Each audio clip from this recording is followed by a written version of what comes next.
tomorrow. If you're not back by then, we'll take the castle by storm.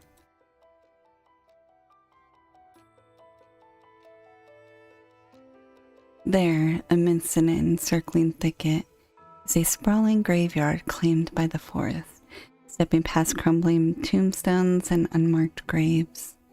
I glance at the occasional beloved and dearly departed.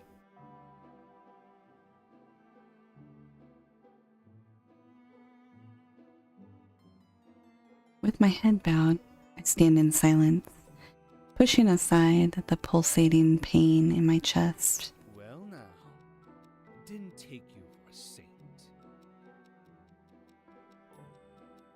Startled, I turned around to face him.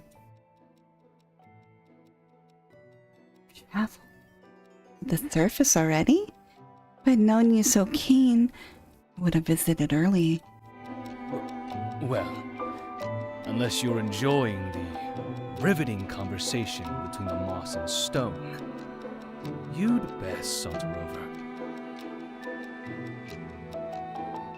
It's advancing in the dark arts faster than expected. I could barely keep track. I must have made connections by now. As I approached him, a question comes to mind.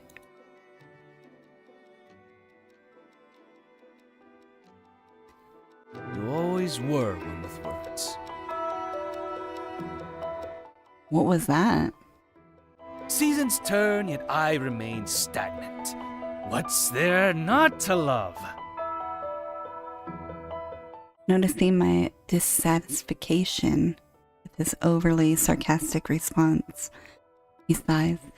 I suppose if I was to miss something, it'd be the routine of sleep and the very concept of dreams.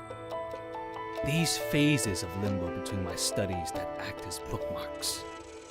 Ironically, I'm in a constant state of existence now, and thinking about it somehow still exhausts me. Regardless, being able to fully dedicate myself to my personal studies is a gift, truly.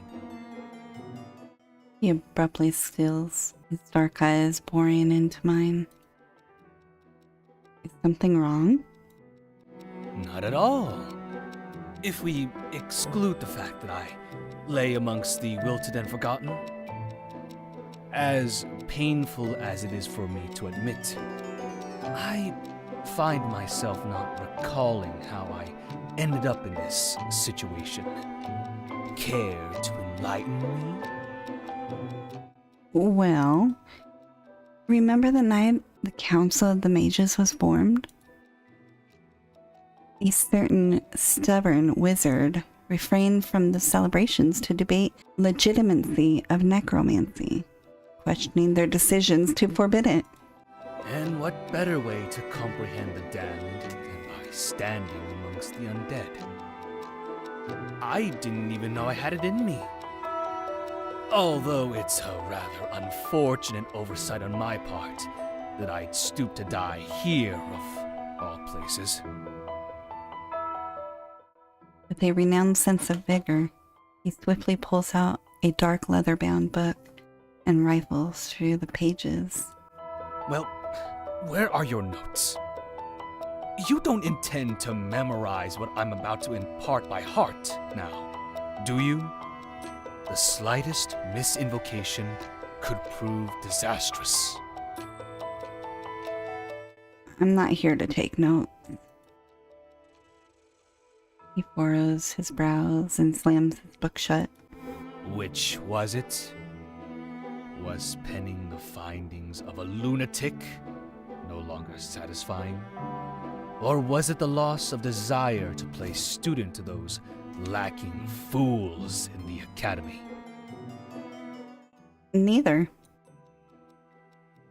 As I lift my shirt, his voice wavers and wash of panic floods his face. Wait! His expression falters. His gaze traces the dark lines blooming across my torso, trailing towards my heart.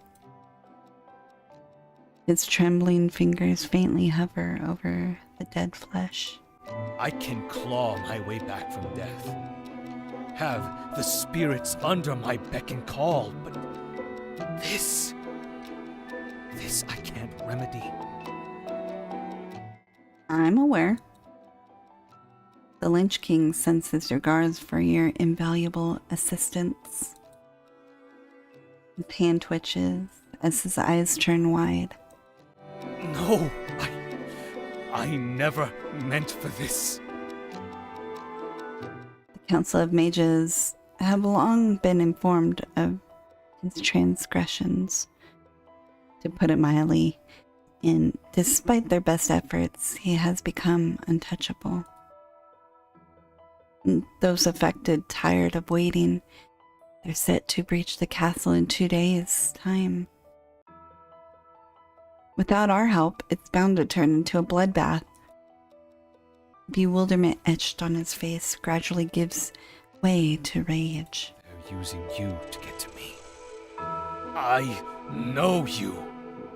You're not foolish enough to allow something like this to befall you if you weren't goaded into it.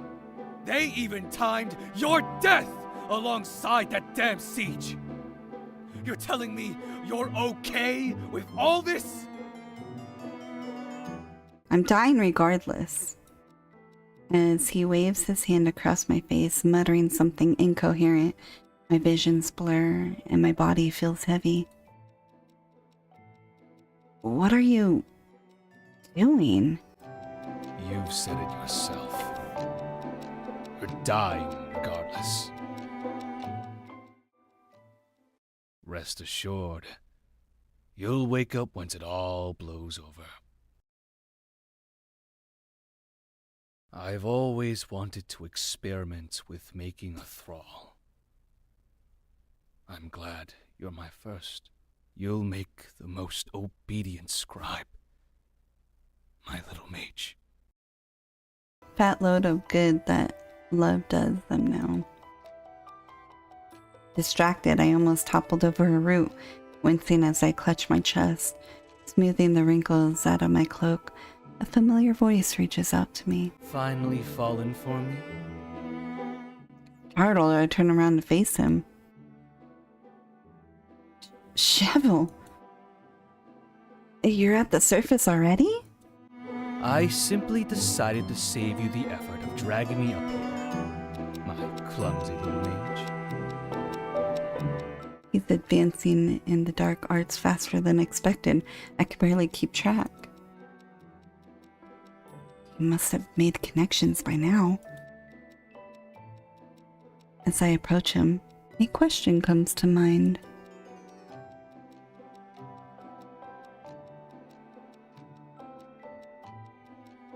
He briefly parts his lip, then closes them, his dark eyes flickering towards mine as he grins. My, aren't you awfully straightforward today? Well, I suppose the dead and the damned don't make for good company. Besides, I do miss having these mundane conversations that don't challenge my intellect. You've always taken pleasure in your own wit. Can he have simply said yes? And miss witnessing that adorable pout on your face? He abruptly stills, his dark eyes boring into mine. Is something wrong? Not at all. If we exclude the fact that I lay amongst the wilted and forgotten, as painful as it is for me to admit, I find myself not recalling how I ended up in this situation. Care to enlighten me?